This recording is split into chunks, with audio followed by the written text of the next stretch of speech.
Shalom, shalom, bien-aimés dans le Seigneur. Je vous salue dans le beau et précieux nom de notre Seigneur Jésus. Écoutons s'il vous plaît ce que la Bible dit dans Ésaïe le chapitre 30, le verset 1er. La Bible nous dit ceci. Malheur, dit l'Éternel, aux enfants rebelles.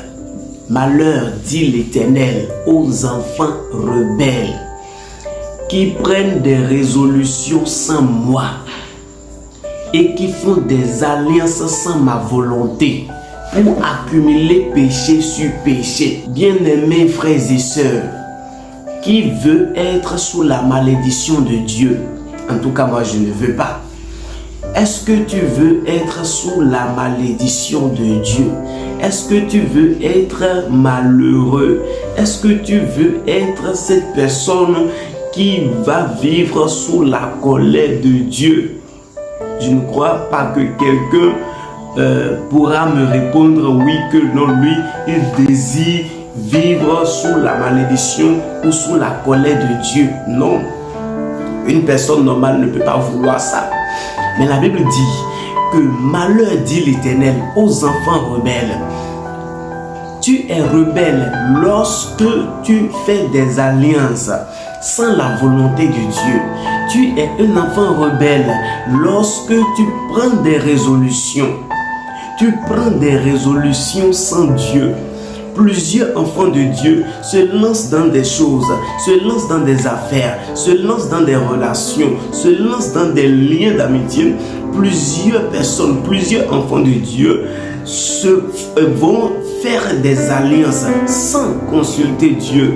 Et cela attire souvent la colère de Dieu. Pas seulement la colère de Dieu, mais ça attire la colère de Dieu à une dimension que la malédiction de Dieu vient s'abattre sur l'intéressé. Pourquoi? Parce que Dieu considère cette personne-là comme un rebelle. Excusez. Dieu considère cette personne-là comme un rebelle. Plusieurs disent qu'il faut recommander son sort à l'Éternel. Recommande ton sort à l'Éternel et il te donnera ce que ton cœur désire. Et on veut souvent imposer notre volonté, notre désir à Dieu.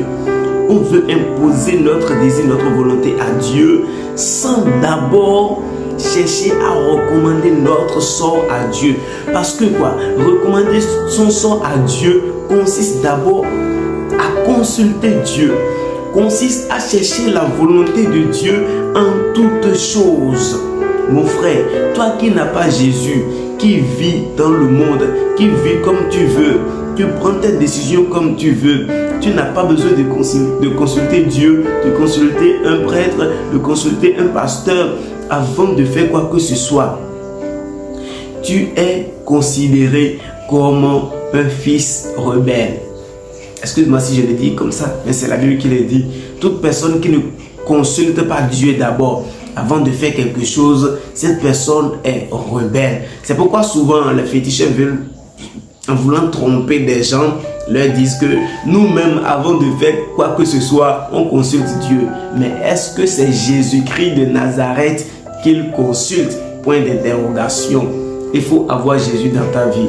Le consulter matin, midi, soir. Le consulter à chaque moment important de ta vie pour ne pas être un fils rebelle. Que le Seigneur t'épargne des malheurs, que le Seigneur t'épargne de la malédiction. Il ne faudrait pas que tu sois un fils de la rébellion, mais que tu fasses partie du moins des bien-aimés de l'Éternel. Soyez bénis. Merci d'avoir suivi. Aimez, partagez la vidéo. Abonnez-vous surtout à la chaîne, s'il vous plaît, pour donner plus de visibilité à la chaîne. Que le Seigneur vous bénisse abondamment. Shalom, shalom.